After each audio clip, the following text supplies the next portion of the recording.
¿qué es lo que más le resalta o qué es lo que más le impresiona de este capítulo que hemos leído?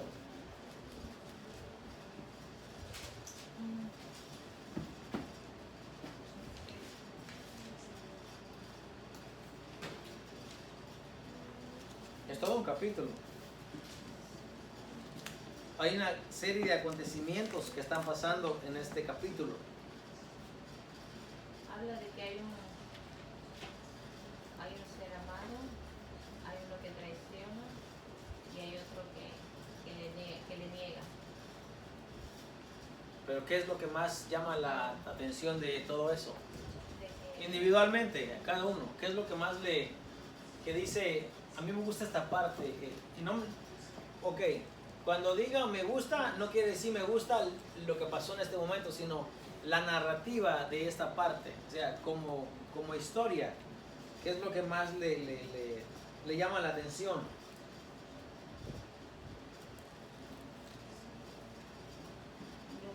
de que Dios se humilló, o sea, no le importó lavar los pies de sus discípulos. Está dando ahí un ejemplo de que no porque sea hijo de Dios no va a poder hacer nada, o sea, todo le tenemos que hacer a Él, no, sino que Él da el ejemplo de cómo debemos de comportarnos. Ok, acabas de decir algo que es como que impresionante. Ok, primero dijiste que Dios se humilló y luego que es hijo de Dios. La humildad de Jesús. Ok, la humildad de Jesús. Muy bien, ¿alguien más? Creo que vamos a pasar en este capítulo un mes hablando de este capítulo para poder entender. ¿Nadie más? Ok, está bien. No tengo los acontecimientos ordenados como están, pero voy a mencionar varios. Okay. Voy a empezar primero con lo que dijo mi esposa, con la sumisión de Jesús, primero ante Dios. ¿Ok? Primero ante Dios. Segundo, la humillación de Jesús ante sus discípulos. ¿Ok? Cuando Él le lava los pies. Después está el acontecimiento de que Jesús es traicionado. Alguien le entrega. ¿Ok? Después que alguien le entrega, está el acontecimiento que Jesús le dice que deben de amarse los unos a los otros. ¿Correcto? Se deben de amar unos a otros. Después le dice que se va a ir y que no le puede seguir. Y entonces, bueno, anteriormente a eso está cuando Jesús le va a lavar los pies y Pedro no quiere que le laven los pies. Jesús le explica y entonces él dice, no solo los pies, sino lávame todo. A lo cual Jesús replica, el que está limpio no necesita sino lavarse los pies. Lavamiento de pies. Ok, después, ¿qué más? Después dice Jesús, después que anuncia la traición, Jesús le dice a Pedro que lo va a negar. Lo va a negar. Entonces, todo esto que está sucediendo es demasiada información que se ha reducido a un capítulo. Ahora, hay varias cosas que hay que aprender de aquí y muy importantes. Muy importantes. La sumisión de Jesús hacia el Padre. Hay una clase, hay algo que yo a ustedes no les he enseñado y no se lo he enseñado porque es una información o es un estudio bastante complejo, porque es mucho, pero que usted va a tener que estar dispuesto a aprender para aceptar este concepto, porque la Biblia lo dice. A veces repetimos muchas frases, como por ejemplo, repetimos, Jesús es Dios. ¿Ok? Bueno, si decimos que Jesús es Dios, ¿y quién envió a Jesús a la tierra? ¿Quién lo envió? Lo envió el Padre. ¿Ok? ¿Y el Padre qué es? El Padre es Dios. Ok, fíjese bien cómo va la pregunta. El Padre es Dios. El Padre envía a Jesús. Nosotros decimos que Jesús es Dios.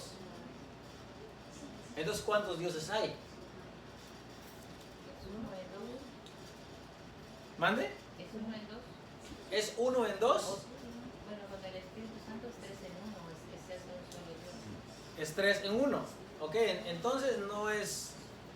Ok, si sumamos 1 más 1 son 2. Más 1 son 3. Entonces deberíamos de aceptar que son 3. Deberíamos de aceptar que son 3. ¿Son 3 dioses? Es que los tres se hacen uno. Eso está muy bien. Los 3 hacen 1, está muy bien. Ok, esos 3 se hacen 1, está muy bien. Probémoslo. Probémoslo. Traigamos nuestros argumentos con la Biblia de decir los 3 son 1. Y acá están los argumentos. Porque todo lo que nosotros debemos de creer debe estar basado en la Biblia. Todo. Todo, hermano. No solamente una cosa. Todo. Ahora, no voy a hablar de eso específicamente ahora. Yo solamente lo traje porque es como el encabezado del libro. Pero yo quiero que vaya pensando en eso. Vaya analizando eso. Porque cuando venga el tiempo de enseñar, que usted pueda decir, ok, esto es lo que yo creo. Usted podría dar su vida por esa declaración. Que usted pueda decir, esto es lo que yo creo, pero no lo creo porque alguien me lo dijo. Para que usted aprenda, usted tiene que aprender a vaciarse de lo que usted ha creído. Porque si usted no se quita de lo que ha aprendido, no va a aprender. Ahora, si hemos aprendido mal, entonces debemos de sacar todo lo que nos han enseñado mal. Y debemos estar dispuestos a aprender bien, a aprender correctamente. Para empezar, cuando alguien a usted le enseña, casi siempre hay un interés de por medio. Casi siempre, hermano. No quiero decir que siempre, pero casi siempre hay un interés de por medio. Hay una razón por la cual una persona enseña a otra. Siempre hay una razón. La razón mía como maestro de enseñar es, y no estoy siendo maestro porque yo me estoy autonomando maestro, no, sino que es la función que yo hago. La razón mía de enseñar es que usted aprenda. El interés mío es que usted aprenda. ¿Ok? Que usted aprenda la palabra de Dios. Porque lo que Jesús dice es, vayan y hagan discípulos a las naciones. Entonces, si yo soy un discípulo de Jesús, yo tengo que hacer discípulos. Y un discípulo no debe de aceptar todo lo que su maestro le diga, a menos que su maestro le pueda enseñar con argumentos o con evidencia, y entonces creer lo que dice el maestro. Si el maestro no le da argumentos bíblicos, lo más seguro es que lo aprendió de alguien. Cuando usted va a la corte, por ejemplo, un caso de lo que sea, demandado o el que demanda, usted en la corte, para que su caso sea válido, hermanos, usted tiene que traer pruebas, tiene que traer documentos, tiene que traer evidencia. Hay un concepto que se maneja en la corte que dice hear and say. Y hear and say lo que quiere decir es, alguien me lo dijo o con alguien lo escuché. Y el hear and say no tiene ningún argumento válido en la corte, no vale. Ese argumento se cae. Si usted va ante el juez y le dice, es que yo escuché que él dijo, no vale ese argumento. El juez dice, dame evidencia, dame pruebas. De hecho, cuando el apóstol Pablo iba en las sinagogas y dice que les refutaba con la Biblia, con la palabra de Dios, le demostraba que Jesús era el Mesías. Pablo no iba y decía, las mujeres dijeron que él resucitó. No. Pablo decía en la escritura, en la ley, en Moisés, en los profetas, y les enseñaba. Ahora, muchos se convertían, pero muchos se quedaban como en dos aguas, como que a la mitad. Como dicen los niños, como en 6 o 7, así a la mitad, pues. No hay ni un lado ni para otro. La balanza. Exacto, se quedaban allí. De verdad, cuando usted estudia el libro de Hechos se da cuenta que muchos creían, pero muchos querían creer, pero se retraían. Incluso en una ocasión el rey Agripa le dijo, Pablo le dijo, por poco me persuades a hacerme creyente. Por poco, dijo. Pablo le dice, quisiera Dios, dice, que no solamente tú, dice, sino todos los que me están escuchando fueran como yo, dice. O sea, en el concepto de creer, de dar mi vida por la causa. Entonces, cuando Pablo iba, les demostraba con las escrituras que Jesús era el Hijo de Dios, no con lo que alguien le dijo. De hecho, yo estaba estudiando esta semana, ¿por qué las mujeres, hermano? Porque las mujeres fueron los primeros que vieron a Jesús. Ellas fueron las primeras. No sé si usted sabe el relato, pero el primer día de la semana, muy de mañana, fueron María Magdalena y la otra María a ungir el cuerpo de Jesús. Ellas se dieron cuenta que el cuerpo ya no estaba allí. Y fueron a decírselo a los discípulos. Pero ¿qué pasa? No les creyeron. Porque el testimonio de una mujer en el primer siglo no valía. No valía nada. Entonces, no podía alguien decir, es que alguien me dijo. No, tenías que probarlo. Bueno, en este tiempo es igual. Usted no puede creer algo porque alguien le dijo. Usted tiene que aprender a creer algo porque usted tiene un fundamento en la palabra de Dios. Hoy en día usted está de aquí. No sé si en un año, en 10 años, en 20 años usted va a estar en otro lado. Pero donde quiera que usted vaya que pueda decir, la palabra de Dios dice. No el hermano me dijo, no el hermano me enseñó, no, la palabra de Dios dice. Usted tiene que ser una persona madura. Madura en el Señor. ¿Cómo es una persona madura en el Señor? Delante de Dios no le valen sus años que usted tenga en el evangelio, en el cristianismo. Dios no lo ve, no ve que usted es maduro por el hecho que lleva 15 o 20 años sentado en una congregación. Eso no le da madurez. Al contrario, muchas veces es para mal, porque en 15 o 20 años si usted no aprende, es como un niño y hay que darle leche para que comience nuevamente. Lo cual no está incorrecto, está bien. Un maestro debe de darle también a cada uno de acuerdo a su capacidad. Ahora, pero debe de haber un interés de la persona de aprender. Debe de haber un interés de la persona de aprender. Ahora, Jesús dice, sabiendo Jesús a dónde iba y de dónde venía. ¿De dónde vino Jesús? Jesús le dice en una ocasión, Moisés le dice, no les dio a ustedes el verdadero pan. No. ¿Qué comieron en el desierto cuando estaban en la jornada de los 40 años? Maná. Maná. ¿Qué es maná? Es algo que descendía del cielo, como un ice cream tal vez blanco. Lo recogían y era como harina. Pero ¿quién hacía el maná? Imagínense, venía del cielo. Lo recogían. Los rabinos dicen que eso es comida de ángeles. Comida de ángeles, porque es lo que vino de ahí arriba. Comida celestial. Jesús le dice, ustedes, sus padres, comieron el maná, pero no comieron la verdadera comida del cielo. Porque la verdadera comida del cielo soy yo. ¿Por qué? Porque yo soy la palabra de Dios. ¿Se acuerda cuando estaba Jesús en el desierto y vino a él el tentador? Le dijo, si eres hijo de Dios, di que estas piedras se conviertan en pan. ¿Podía Jesús o no podía convertir las piedras en pan? Absolutamente. Claro que sí. Si eres hijo de Dios. O sea, pruébame que tú eres hijo de Dios. Jesús dice, yo no tengo que probarte nada. No solo de pan vivirá el hombre. Escuche, sino de toda palabra que sale de la boca de Dios. Y ahí hay un concepto que todos nosotros debemos de entender. ¿Qué es la palabra de Dios? ¿Qué es la palabra de Dios? Por la palabra de Dios, hermanos, fueron creados los cielos y la tierra. El mundo y todo lo que aquí hay. Hermano, lo que usted tiene en sus manos no es cualquier libro. No es cualquier documento, hermano. Es la enciclopedia de lo que encierra la palabra de Dios. Por eso que si usted come esta palabra, usted va a tener vida. Pero tiene que comerlo. Dice la palabra del Señor, desear como niños recién nacidos la leche espiritual no adulterada. Desee esta palabra como un recién nacido. Así debemos de tener nuestro deseo. Pero cuando usted salga de aquí, usted no viene y solamente aprende aquí, sino que cuando se va de acá, usted sigue aprendiendo.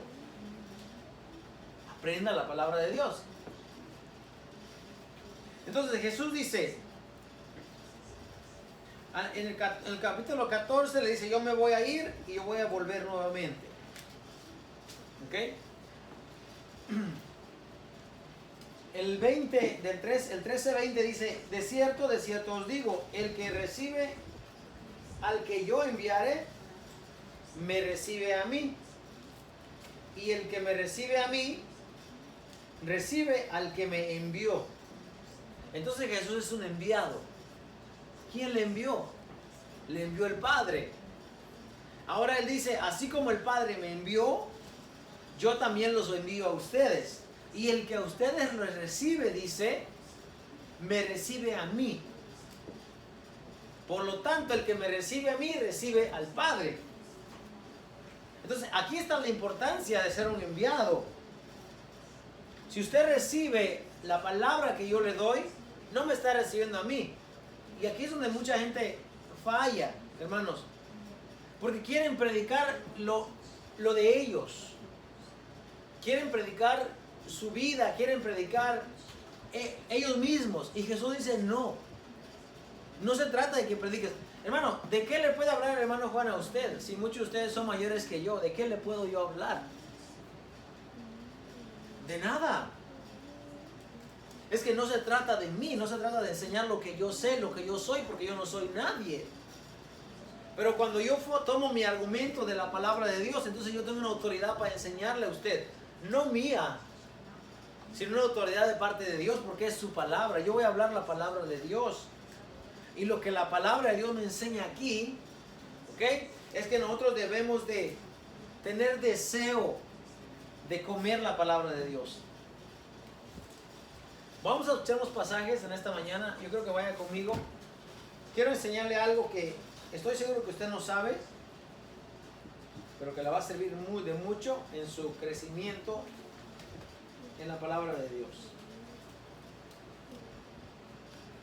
Primero, yo quiero enseñarles por qué Judas tenía que entregar a Jesús. Para empezar, ¿quién era Judas? ¿Usted conoce? Si le pregunto a usted, dígame algo de Judas. No me diga que es un ladrón, no, así no. Deme una explicación de Judas, a ver. De Judas. Todos sabemos quién es Judas, ¿verdad? A menor o en mayor escala, todos sabemos quién es Judas. Hay un concepto por el cual tenemos nosotros a Judas, que es traicionero, que es traidor. Incluso en nuestro lenguaje coloquial, nuestro lenguaje común, cuando alguien comete una traición decimos, ese es un Judas, ¿no? Pero algo más de Judas que usted sepa. Era el que recolectaba el dinero, lo que recibían. Era como el tesorero. Era el tesorero de Jesús. Tesorero, ajá. ¿Ok? Muy bien, tesorero de Jesús. ¿Qué más?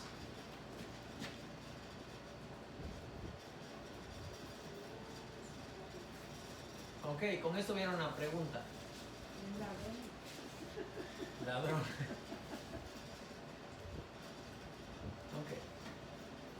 Si usted va a poner de tesorero a alguien, ¿a quién usted va a poner de tesorero?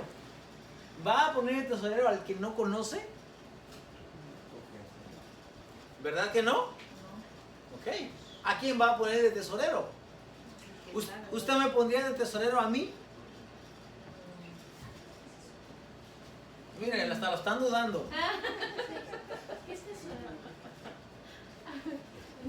Tesorero es el que guarda el dinero, como el banco, como el que lleva la bolsa de dinero.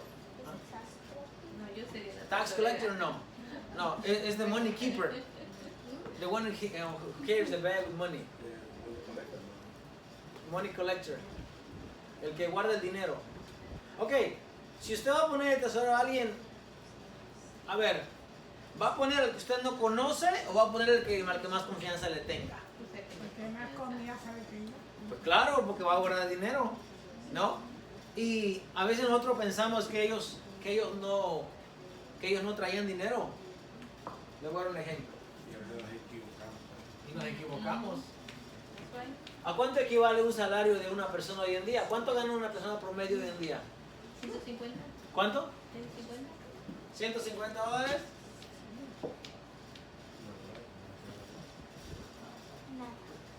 ¿No?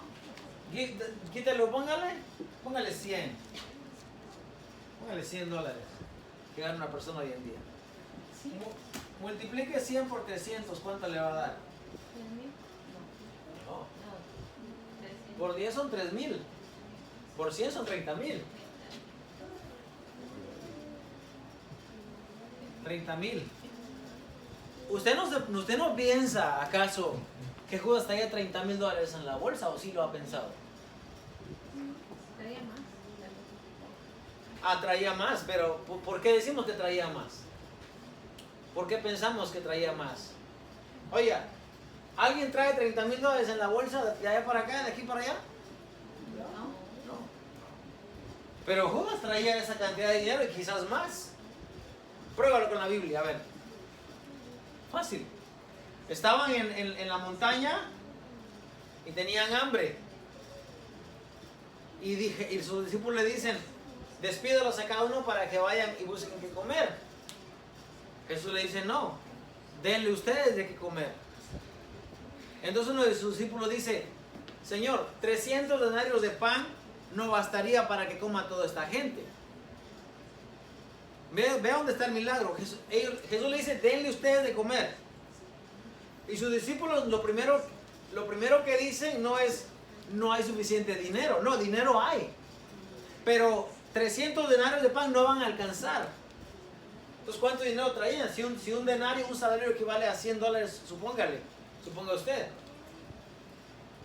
Traían mucho dinero. Entonces, ¿a quién vamos a poner el tesorero de ese dinero? Al desconocido. La vamos a poner a Leví, que es un recolector de impuestos. No, ¿a quién le damos la responsabilidad? ¿A quién se lo dieron? A Judas. ¿Quién era Judas? ¿Mande? Sí, pero antes de que todo eso se lleve a cabo, es que nosotros miramos a Judas al final de la película. Conozcamos a Judas al principio. ¿Quién es Judas? Es justo un hombre de confianza. Acabamos de leer allí en Juan que dice, para que se cumpliera la escritura de que el que come conmigo levantó contra mí su calcañar, levantó su brazo, o el que más de confianza, el que me traicionó. Judas no era cualquier persona. De hecho, Judas lo que quiere decir es alabanza a Jehová. Yehudá lo que quiere decir es una alabanza levantada a Jehová. De hecho, el nombre de Yehudá, como es en hebreo, tiene casi las mismas palabras del nombre sagrado de Dios, el tetragramatón. Casi los tiene Judá. Tiene varios nombres, de varias letras del nombre sagrado de Dios. Judas no es cualquier personaje. Entonces, el concepto que tenemos de Judas está un tanto equivocado. Yo le voy a explicar por qué. Fíjese más. Para empezar, era un hombre de confianza. Era un hombre que de por sí manejaba cantidades de dinero, puesto que no le iba a dar tentación, aunque el autor del Evangelio dice que él robaba. Sí, él robaba, dice, robaba de allí. Pero cuentas menos o cuentas más, traía el dinero. Entonces, vamos a buscar Hechos 5:35, Hechos 21:28. Pregunta, hermano. Mande. Bueno, tengo entendido que Judas era primo de Jesús. No. Habían dos Judas, hermano. Ok. Había un Judas, hijo de... De un hermano de De hecho, José. sí. ok, déjenme le explico. Ok. José, el padre de Jesús, Ok. tenía otra familia. Ok. De esa familia habían dos hermanos que estaban con Jesús. Judas y Jacobo. Ok. Judas y Jacobo. Ellos dos eran hermanos. Eran hermanos de Jesús por parte del Padre. Entonces, en los 12 apóstoles hay dos Judas.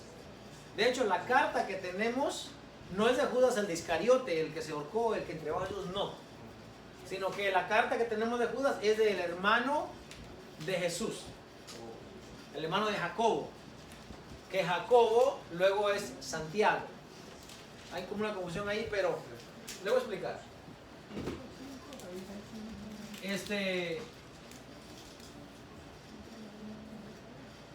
Santiago es James, right? Entonces, Jacobo, ok. San Jacobo, San James, con el tiempo el San se convirtió en Santiago. Saint Jacob, San Jacob, Santiago, ok. O sea, Jacobo es el nombre original, el de pila, Jacobo. Pero con el tiempo como se le empezó a llamar Saint Jacob, Santiago. Se quedó en Santiago. Exactamente. Transliteró, se pasó y ahora es Santiago. Entonces, Santiago es hermano de Judas. No el Iscariote. Estos dos vienen de José. José a la vez es padre de Jesús.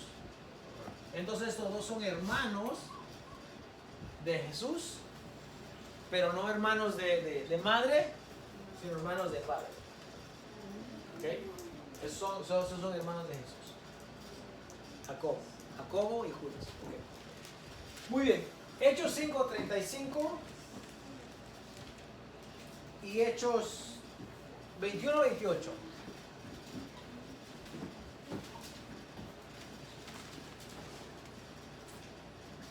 No, ahí está bien. ¿Mande? No.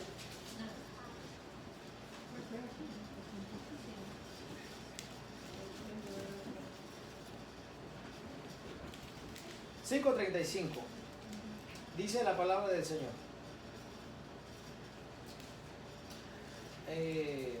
34.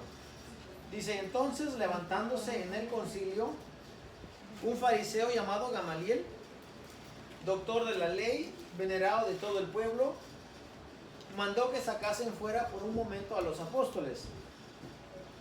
Y luego dijo, varones israelitas, mirad por vosotros lo que vais a hacer respecto a estos hombres. Porque antes de estos días se levantó Teudas. Ok, este nombre es muy importante. Teudas. Teudas, diciendo que era alguien. A este se unió un número como de 400 hombres, pero él fue muerto. Ok. Teudas, 400 hombres, pero él fue muerto. Y entonces dice, y todos los que le obedecían fueron dispersados y reducidos a nada. Después de este se levantó Judas, el Galileo, en los días del censo. Ok, aquí tenemos a otro que se llama Judas. Como usted puede ver, el nombre Judas en el primer siglo era un nombre muy común. Un nombre muy común, perdón. Este venía de Galilea. ¿De dónde venía Jesús? ¿De dónde venía Jesús? De Galilea. De Galilea, de Nazaret realmente, pero la región de ahí de Galilea. Entonces dice, él fue muerto, ok, en los días del censo y llevó en pos de sí a mucho pueblo. Pereció también él y todos los que le obedecían fueron dispersados. Entonces, fíjese acá muy bien. Tenemos a dos personajes acá. Vamos a ver el relato en Hechos, ¿qué dije? 21-28. Este relato lo está dando Gamaliel, el doctor de la ley, Y ahora el siguiente relato lo va a dar un militar o un soldado. Hechos 21-28.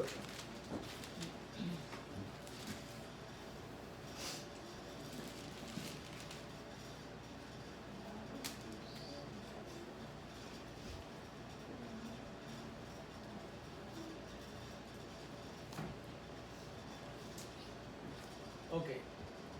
Dice la palabra del Señor. Dando voces, varones israelitas, ayudad. Este es el hombre que por todas partes enseña a todos contra el pueblo la ley y este lugar. Y además de esto ha metido a griegos en el templo y ha profanado este santo lugar. Porque antes habían visto con él, con Pablo, en la ciudad a Trófimo de Éfeso, a quien pensaban que Pablo había metido en el templo. Así que toda la ciudad se conmovió y se agolpó el pueblo. Y apoderándose de Pablo le arrastraron fuera del templo e inmediatamente cerraron las puertas. Y procurando ellos matarle, se le avisó al tribuno de la compañía que toda la ciudad de Jerusalén estaba alborotada. Este, tomando luego soldados y centuriones, corrió a ellos. Y cuando ellos vieron al tribuno y a los soldados, dejaron de golpear a Pablo. Entonces, llegando el tribuno, le prendió y le mandó atar con 2 cadenas. Y preguntó quién era y qué había hecho. Pero entre la multitud, unos gritaban una cosa y otros otra. Y como no podía entender nada de cierto, a causa del alboroto, le mandó llevar a la fortaleza. Al llegar a las gradas, aconteció que era llevado en peso por los soldados a causa de la violencia de la multitud. Porque la muchedumbre del pueblo venía detrás gritando, muera. Cuando empezaron a meter a Pablo en la fortaleza, dijo al tribuno, ¿se me permite decirte algo? Y él dijo, ¿sabes griego? ¿No eres tú aquel egipcio que levantó una sedición antes de estos días y sacó al desierto los 4,000 sicarios? Entonces dijo Pablo, yo de cierto soy hombre judío de Tarso, ciudadano de una ciudad no insignificante de Cilicia, pero te ruego que me permitas hablar al pueblo. Muy bien. Entonces, este soldado, este tribuno, le dice a Pablo, oye, ¿no eres tú aquel? Escuche bien, ¿qué le pregunta? ¿No eres tú aquel egipcio que levantó una sedición antes de estos días y sacó al desierto 4,000 sicarios? ¿Ok? Fíjese bien. Fíjese bien, esta narrativa que le estoy dando es algo que tiene que ver todo con Jesús. Pero no lo había visto de esa manera, pero yo le quiero enseñar. Dice, Pablo dice, déjame hablar. Y él le pregunta, le dice, oye, ¿no eres tú aquel que sacó a mucho pueblo al desierto? Pregunta número 1, ¿por qué razón sacaban a la gente afuera? ¿Por qué razón se juntaban las multitudes? Y la respuesta es, la razón era porque cuando alguien juntaba gente, solamente había una razón: sublevarse, levantarse en armas en contra del Imperio Romano.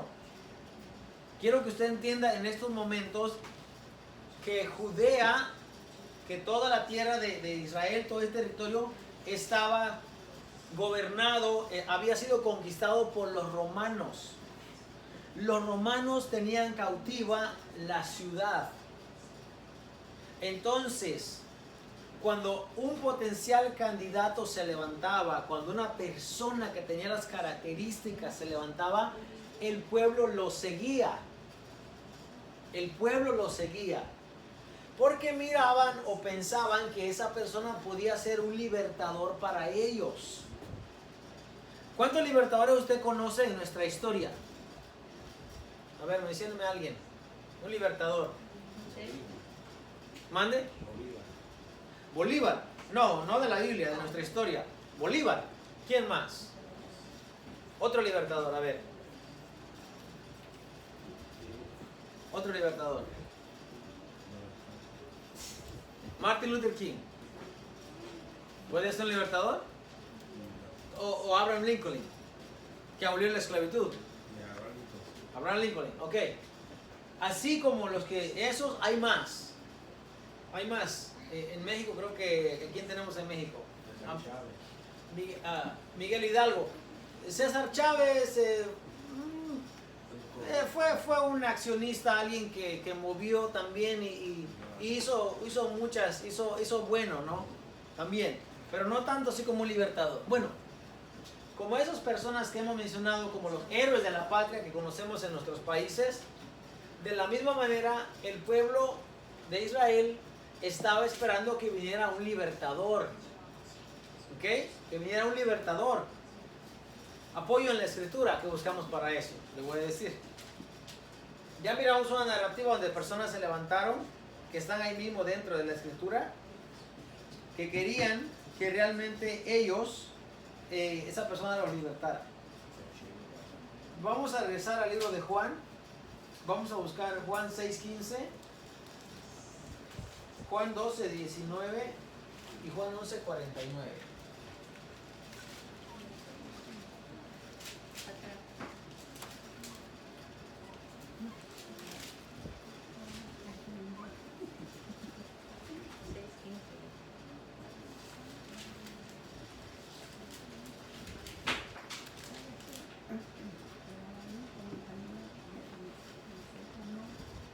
Ok, ¿cuál ya encontraron?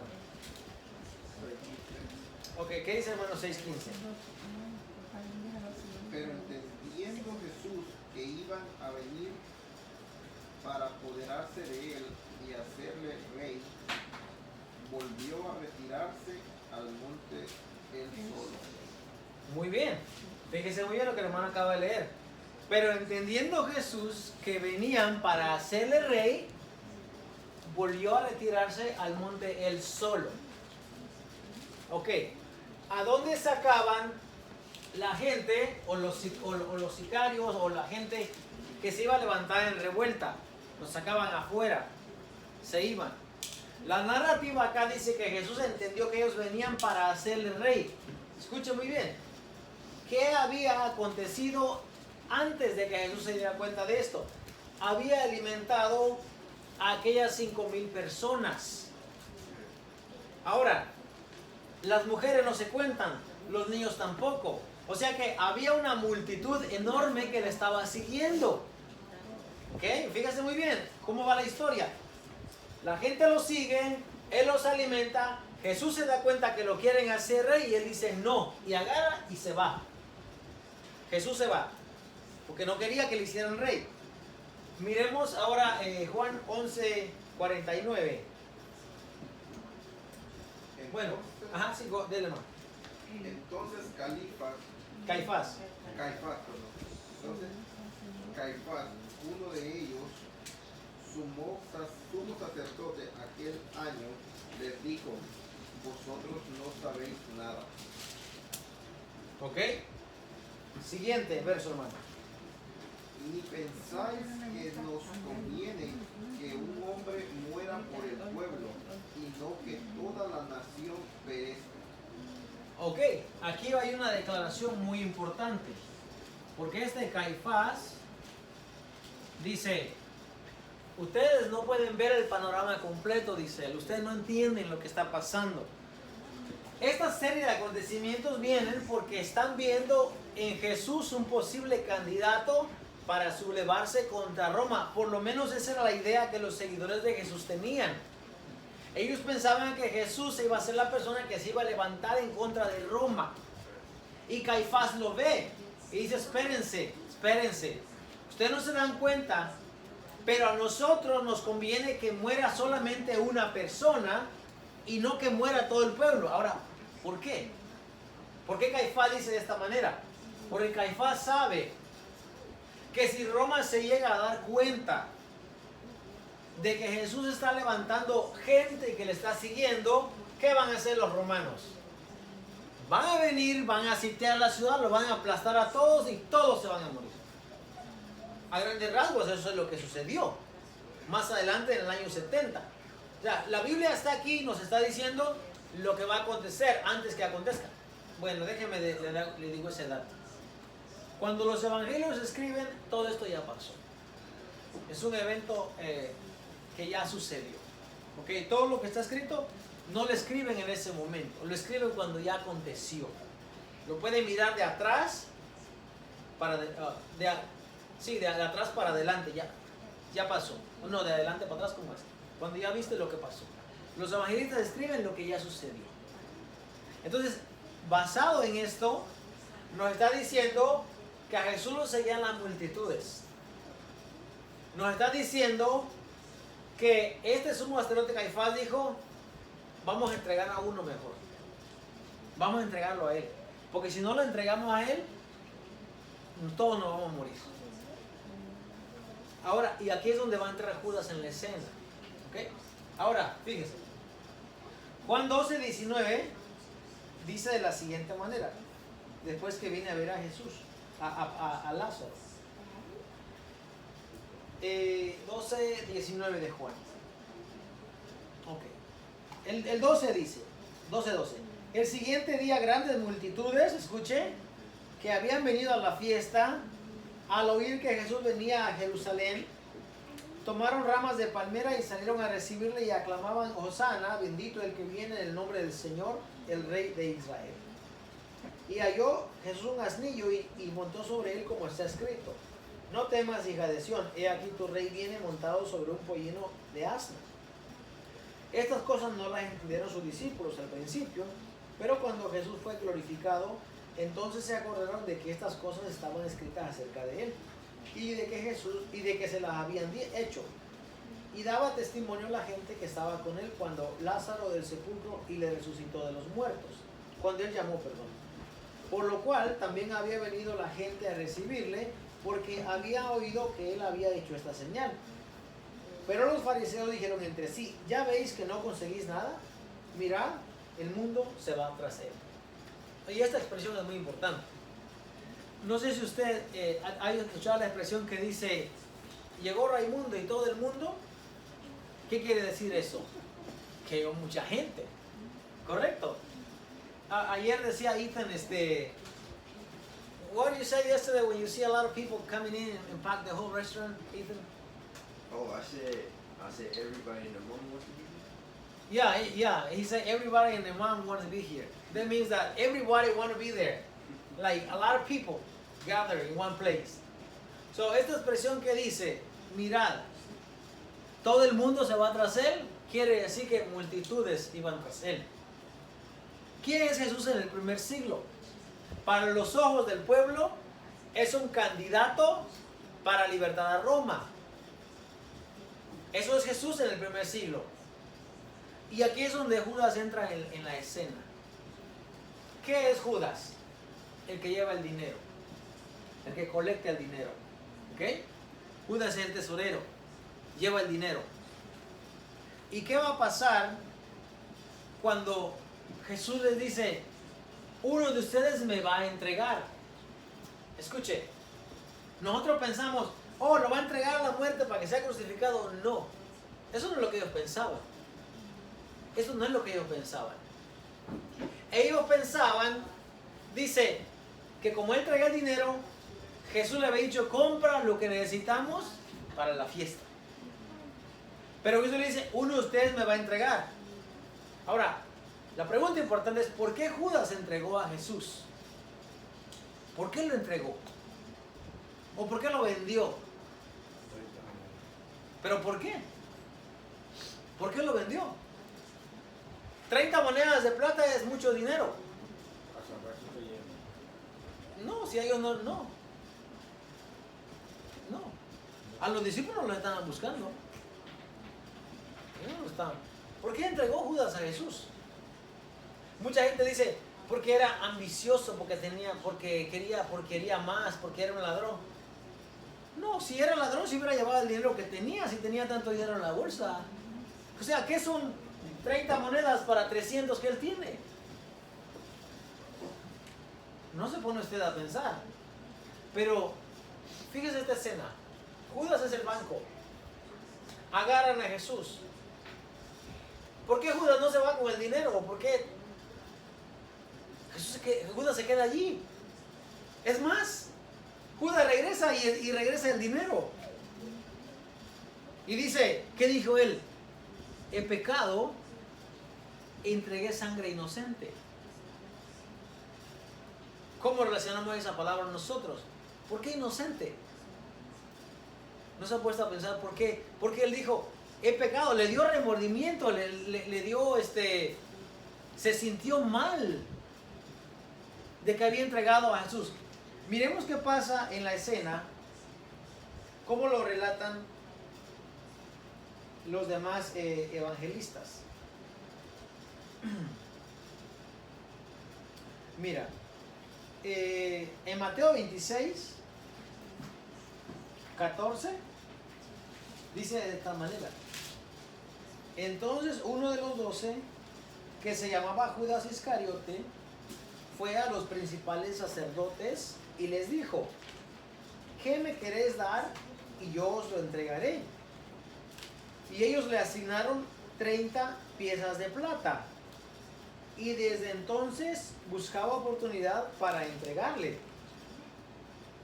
El primer día de la fiesta de los panes sin levadura vinieron los discípulos a Jesús diciéndole, ¿dónde quieres que preparemos para que comas la Pascua? Y él dijo, id a la ciudad a cierto hombre y decirle, el maestro dice, mi tiempo está cerca. En tu casa celebraré la Pascua con mis discípulos. Y los discípulos hicieron como Jesús le mandó y prepararon la Pascua. Escuche bien, el maestro dice, mi tiempo está cerca. ¿Qué es el tiempo que ellos esperaban? ¿O cómo ellos entendieron esta expresión? Porque dice la palabra del Señor que cuando Él les hablaba y les decía, me voy a ir y voy a volver, dice que ellos no entendían lo que hablaban. No, ellos no entendían. De hecho le dijeron, Señor, muéstranos dónde vas a ir, nosotros te vamos a seguir. Ellos no entendían ese lenguaje que Jesús estaba hablando. Lo que ellos entendían es, mi tiempo está cerca. Escuche, mi tiempo está cerca. O sea, ¿qué tiempo?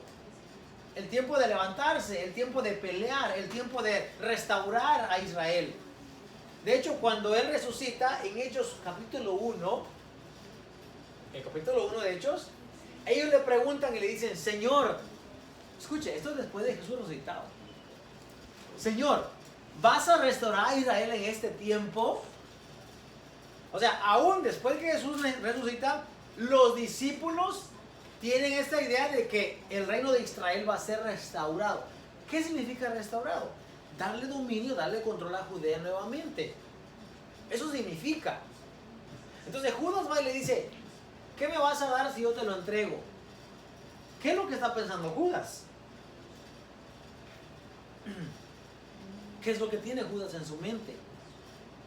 ¿Y por qué Judas dice, yo pequé entregando sangre inocente? Y la respuesta es sencilla.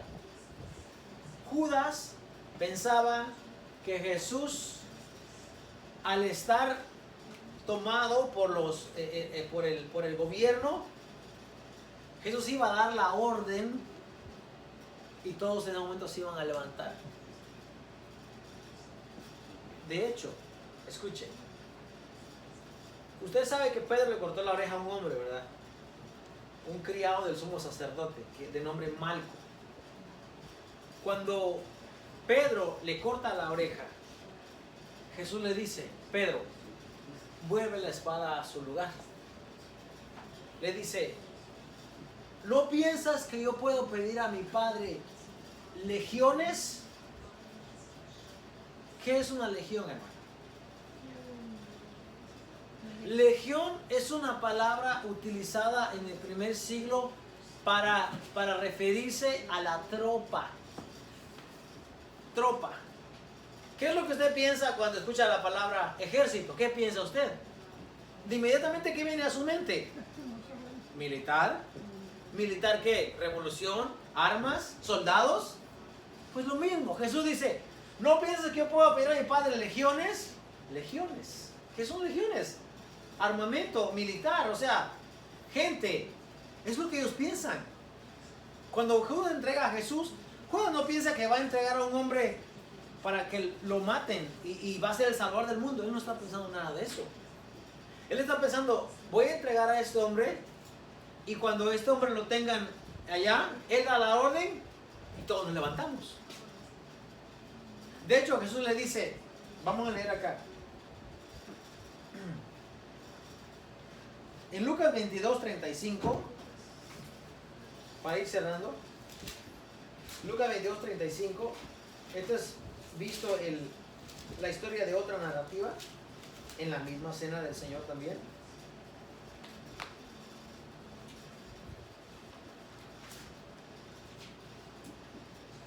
El 31 dice, dijo también el Señor, Simón, Simón, he aquí Satanás os ha pedido para zarandearos como a trigo, pero yo he rogado por ti para que tu fe no te falte, y tú una vez vuelto confirma a tus hermanos.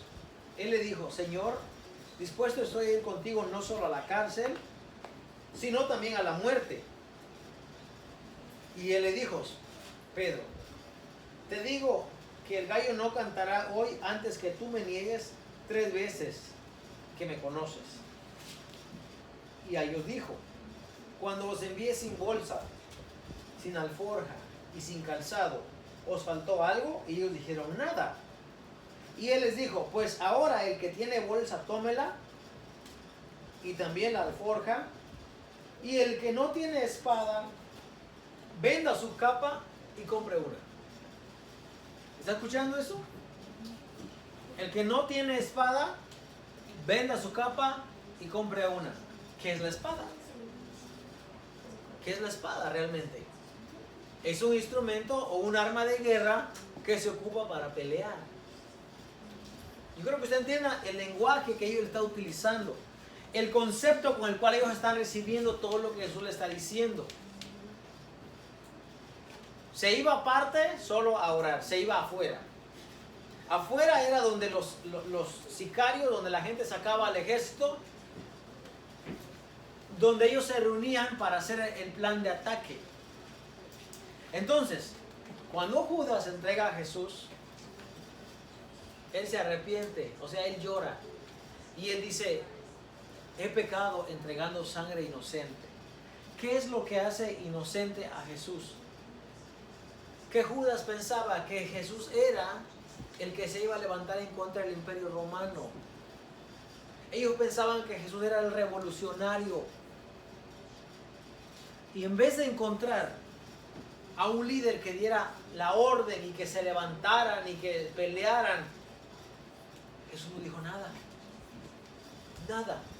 Enmudeció, dice Isaías, y no abrió su boca. Y entonces Judas lo ve y dice, él no era. Él no era. Él no era el que yo pensaba.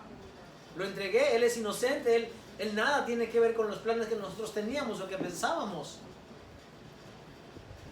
Y ahí es donde está el error muchas veces. Que nosotros pensamos, Judas fue el traidor, él entregó. No, Judas estaba llevando una vida de acuerdo a los ideales que él pensaba, que él tenía. Judas estaba actuando como actuaba un judío sionista o nacionalista en el primer siglo. De hecho, se va a sorprender, pero yo creo que todos los apóstoles tenían esa mentalidad. Ellos pensaban que Jesús era el libertador, el que iba a venir a libertarlos de Roma. De hecho, el Sanedrín pensaban también lo mismo. Por eso dijeron, nos conviene mejor a entregarlo a él. Y cuando lo entregan a Jesús, ¿cuál es el eslogan o cuál es el lenguaje que utilizan? Dicen, este se dice ser rey de los judíos. Y por eso Jesús fue condenado a la muerte. Pilato le pregunta, luego, ¿eres tú rey? ¿Eres tú rey? Porque cuidado que en el primer siglo alguien dijera que había otro rey aparte de César. Eso le costaba la vida. Entonces los discípulos muchas cosas que no entendían. Vamos a ver la importancia realmente que tiene que ver esto con nuestras vidas hoy en día. ¿Qué pensamos de Jesús nosotros? ¿Cuál es el concepto en el que tenemos a Jesús? Así como el evangelista podía escribir de lo que ya pasó, nosotros ahora podemos tomar esta comparación, esta historia, y pensar en esto de lo que ya pasó. Nosotros podemos verlo porque ya pasó, ya sucedió. ¿Cuál es el concepto en el cual tenemos a Jesús nosotros hoy en día? ¿Un judío nada más que vino, murió, entregó su vida? ¿O Él es el rey de nuestra vida? Porque si Él es el rey de nuestra vida, Él tiene que tener el primer lugar. Nosotros podemos decir, Judas se equivocó, porque ya lo vimos. Pero en aquel día usted va a mirar hacia atrás y va a decir, quizás yo me equivoqué. Judas tenía tuvo la oportunidad de, quizás no de resarcir, no de retribuir el daño que había hecho, pero tuvo oportunidad de arrepentirse y no de haberse quitado la vida. Él se pudo arrepentir. De hecho, la falta que Pedro hizo, que incluso quizás es más peor que lo que Judas hizo, porque a Pedro le habían dicho, Pedro, tú me vas a negar. Y él dijo, no, hasta la muerte yo voy contigo. ¿Por qué Pedro en ese momento dice, yo voy contigo a la cárcel y a la muerte? ¿Por qué? ¿Por qué Pedro está tan dispuesto a ir a la cárcel y a morir? Porque Pedro también piensa que Jesús es el revolucionario que los va a salvar. ¿Por qué digo esto? Porque cuando ya Jesús lo aprenden, lo agarran, lo entregan y Jesús no dice nada, Pedro lo negó. ¿Por qué lo negó? Porque no llenaba los requisitos que él pensaba. Él pensaba que Jesús se iba a levantar también en contra del Imperio Romano. Entonces, ¿qué dice Pedro? No, yo a él no lo conozco. No lo conozco. No lo conozco. 3 veces. 3 veces lo niega. Y entonces, ¿cuál es la declaración que había dicho antes? Yo voy contigo a la cárcel y a la muerte. Él estaba tan seguro que Jesús se iba a levantar. Jesús no se levantó en contra. Jesús no puso resistencia. Y ahí Pedro profundamente dice, no lo conozco. La diferencia es que Pedro se arrepintió. O sea, Pedro volvió al estado donde estaba y reconoció su culpa. Y Judas no. Esta historia a nosotros ¿de qué nos ayuda? ¿Cómo nos beneficia? Nos beneficia que podemos mirar ambos personajes desde afuera. Nosotros podemos mirar la historia, escuchar la narrativa y tomar una conclusión. Esta es una enseñanza para usted y para mí. ¿Quién es Jesús hoy en día en nuestra vida? Usted no se llama cristiano solamente porque se escuche bonito. Usted se llama cristiano porque usted debe ser un seguidor de Jesús. ¿Se acuerda del canto que cantamos que dice, si vivimos, vivimos para Él, y si morimos, morimos para Él? Pues el apóstol Pablo en 1 Corintios 15, él dice, yo les aseguro por la gracia de Dios que cada día muero. ¿Cómo una persona estando en vida puede morir? ¿Cómo? Es una declaración que Pablo hace en 1 Corintios 15. Les aseguro por la gracia de Dios que cada día muero. Eso dice Pablo. Y Pablo nos dice a nosotros, haced morir en vosotros todo lo terrenal. ¿Cómo nosotros podemos morir cada día, hermano? Haga morir en usted todo lo terrenal. Muchas personas no entienden eso, por eso mucha gente no está aquí. Pero si entendiéramos realmente que usted debe de morir a su yo, debe de morir a lo que usted quiere, a lo que usted anhela. Si no, nos vamos a convertir en hipócritas. ¿Qué es hipócrita? Alguien que enseña una cara, una faceta, pero luego es otra persona. Y ese término viene del primer siglo, de las obras de teatro. La gente que salía a los escenarios se ponía una cara, pero realmente era otra. Nos convertiríamos en hipócritas. ¿Por qué? Porque decíamos, Señor, si vivo, vivo para ti. Si muero, muero para ti. Pero cuando viene la oportunidad de hacer algo para tu reino, ahí me retraigo y digo, yo no lo conozco. Yo no sé quién es. Yo no sé quién es ese Jesús. La idea que yo tenía del Jesús era otra. La idea que tenía del Jesús que me habían predicado era otra. Pero este Jesús yo no lo conozco. quizá muchas veces usted y yo somos como Judas o como Pedro. ¿Por qué? No porque lo hemos traicionado, sino porque teníamos otro concepto de ese Jesús. ¿Qué significa servir a Jesús? Los cristianos en el primer siglo estaban dispuestos a ir a la muerte por ese Jesús.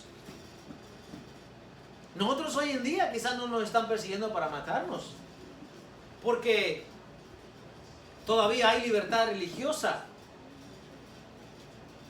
Pero alguno de ustedes va a pasar por ese camino.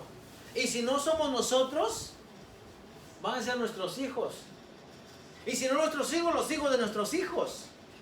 Pero su simiente va a pasar por allí. Usted sabe que la simiente de nosotros es eterna, ¿verdad? Usted sabe que usted es producto de la simiente de su tatarabuelo. Sigue en usted. Sigue en usted. Yo soy el resultado de mi generación pasada. Y después de mí, con lo que tenemos, la semilla sigue. Entonces, alguno de nosotros va a llegar a ese momento en el que va a tener que decidir. O yo sigo a Jesús y muero por Él, o yo digo, no lo conozco. Porque hoy en día es muy fácil la idea del cristianismo barato que se está enseñando, se está mal enseñando. Hay mucha frialdad hoy en día entre la gente, porque no conoce qué es servir a Dios. Y pensamos que pertenecer a un lugar es servir a Dios. No, eso no es.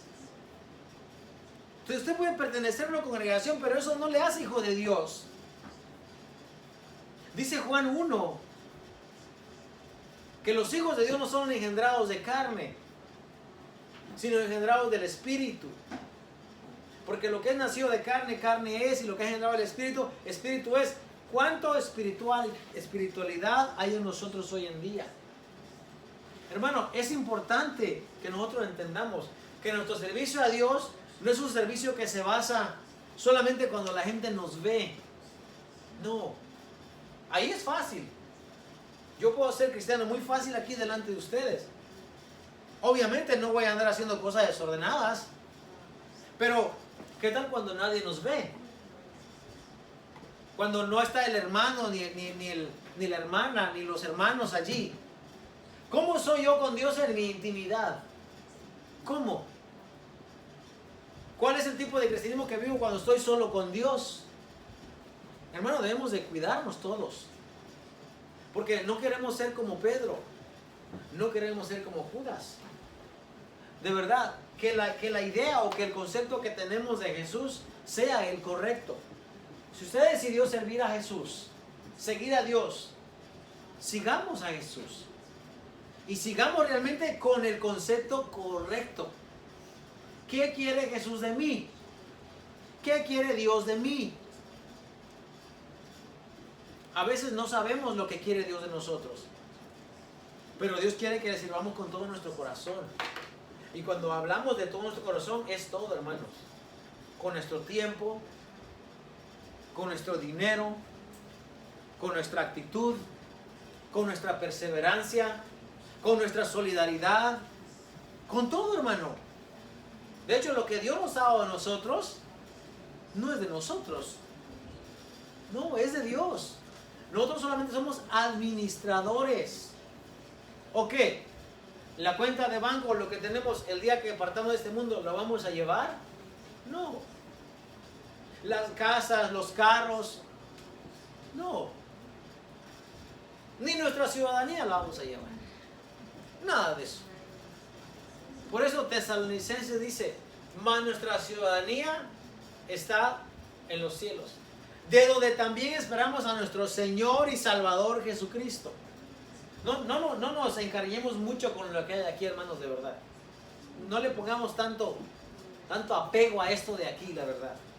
Sí, trabaje, como dice el apóstol Pablo, en lo que el Señor viene, trabaje sosegadamente, ocúpese de su negocio, trabaje, haga el bien, pero sobre todo acuérdese, mi vida no es de aquí.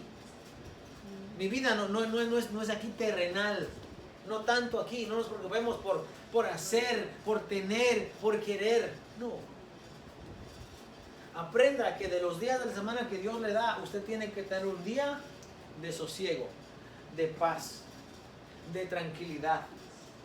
Un día para dedicarle a Dios. No comprometamos nuestro servicio a Dios por otras cosas. No lo comprometamos. Porque cuando comprometemos nuestro servicio a Dios por otras cosas, ¿qué estamos diciendo? Yo a Él no lo conozco. De verdad. Yo, ese Jesús, no lo conozco. Yo conozco al otro. ¿A quién? Al que no me exhorta, al que no me corrige, al que no me llama la atención. Eso no es el Jesús de la Biblia. Jesús de la Biblia es un Jesús de compromiso,